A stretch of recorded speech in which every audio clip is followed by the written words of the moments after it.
Ever been fired from your job? Well, this was my first and last experience. I've never been fired before this. This was the first time I had ever been fired, and I got fired from a real job, corporate America. Why? George. George Floyd got me fired. That's why. If you're new to my channel, my name is Dr. G. I am sharing my stories, and today I choose to talk about my experience when I got fired from my job. I got fired because I spoke up and I spoke out. And systemic racism has just been a part and parcel of this country, of the system, that when you challenge it, you get fired. What happened? So I'm at work, you know, I watched this video, I'm sitting there, I have my headset on because I work at a desk, so I don't deal with customers daily. I work at a desk, I put my headsets on, white noise, I listen to news or YouTube or audiobooks, whatever. I would have my headsets on and I would be working, typing away, you know? I'm sitting one day at work and I don't know who or how I got to this video and I was bawling. That hit me so, so hard. The trauma of racism is real. Like a lot of people just don't understand what it feels like and how deeply it cuts through the fabric of your being. But I was so devastated watching that video because I just kept saying to myself, and I think maybe this whole recent election and everything going on stirred up this emotion in me. That's how I decided to go ahead and tell this story because I've never shared this story publicly. And of course, I've never had a YouTube channel anyway, but I've always just thought I really want to talk about this one day. Um, what systemic racism is, what there are designed spaces where you are supposed to occupy and you are not supposed to get off that playbook. You just cannot. So I watched that video, really got me, let it go, kept waiting to see if my job would do anything about it. They did. Corporate from the up, they did. They sent a letter acknowledging what happened, standing with us, and basically making sure we know that they don't approve such behaviors and they see us in a nutshell and they hear us and they understand our pain. In my department, I'm the one singular black pharmacist. There's a lot of black people that work in my building, but they're not pharmacists. I'm the only black pharmacist. Everybody else is every other ethnicity. I believe beyond my building, we had maybe two more black pharmacists that work with my department. They just work in another city because you can work from pretty much anywhere in the US with my company. They work in another city. I'm the only one in my city. So I don't see any other pharmacists that look like me in my building at all. So I waited to see if my department will say something about what happened. I mean, I just think it's very simple. Hey, there's this singular little woman that is in this building, my tiny little self, and maybe she feels some type of way about everything that is happening. And because I'm the manager here, let me acknowledge it. And by so doing, acknowledge her and her being. Because everybody knows, like corporations, when corporate office sends something, it's not personal. Like it's not personalized. Let me put it that way. There is we design a treatment for um, arthritis, let me say. And then we then go down and take your genetic component and see which drug would work for your arthritis. There's a difference in that. That's not what happened. Well, since corporate sent a letter, everything is good. Let's just move forward. My Nigerian brain didn't get that. Like, I just couldn't understand that. I'm like, is anybody going to say something? Does anybody?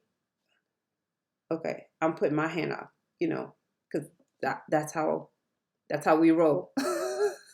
I mean, if you've ever worked with Nigerians, you know I'm not lying.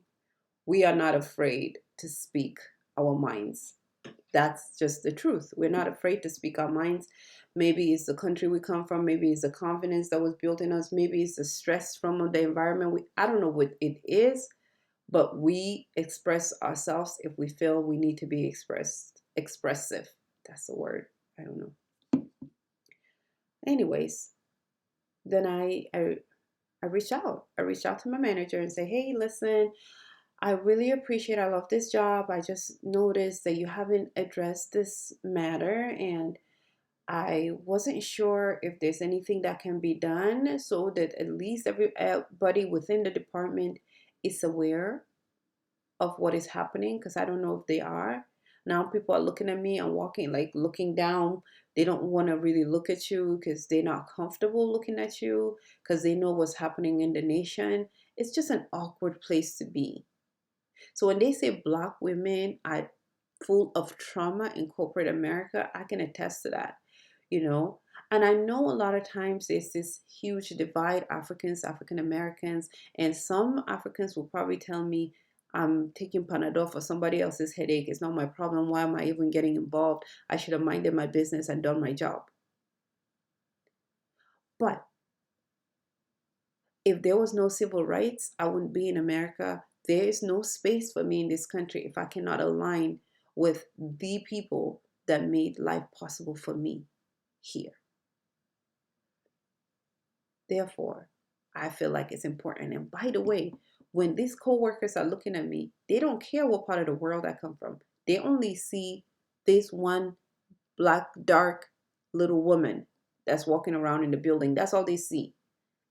And whatever fears they have, whatever issues they have with that color is translated and transferred to me.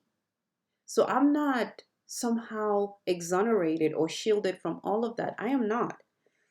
So, anyway, I feel that I have to use my voice because I think that that's how you can somehow get these people to start understanding the realities that is happening. If everybody comes and they're afraid because they need to feed their families, and I understand, I'm not even in any way saying you should just go out there and speak your mind when you know you're the breadwinner and there's nowhere else you can be able to support your family if should you lose your job. I, on my own accord, feel like that's a little bit of a scarcity mindset because a job is a job. Like in my mind, if I lose this job, I'll just get another job. It's a job, which I did. I lost this job. They paid me a severance and told me I couldn't sue them. And that's the reason, because you can't fire somebody and they give them a huge chunk of change. Because you know you could have been wrong. Like if I was just wrong, you're not going to give me a severance. Like they gave me, at least that's what I think. I don't know the law.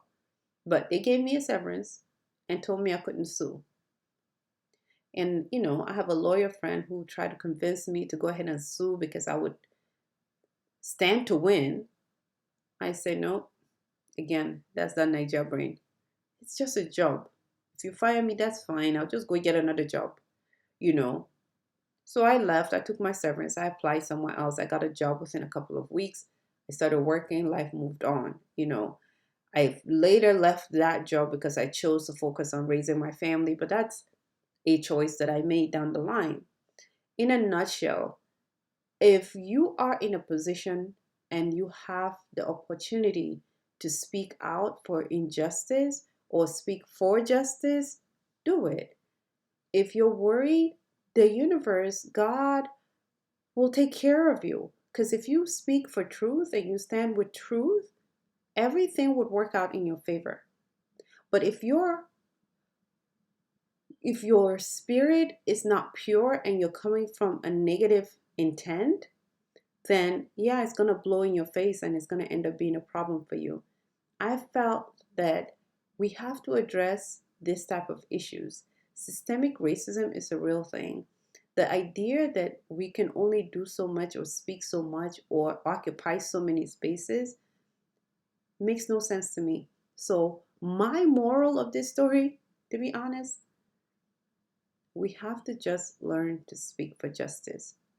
But I have learned something from my travels. I have traveled to so many places. I do want to end on this note.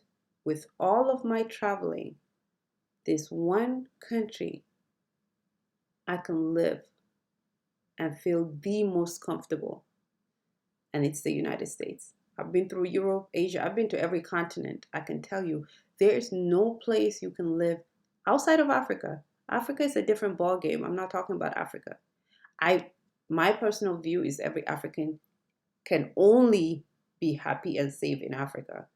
That's my personal view. But outside of Africa, outside of me living in Nigeria or Ghana or Senegal or Cameroon or wherever, outside of that, the only place I can feel most comfortable is the United States.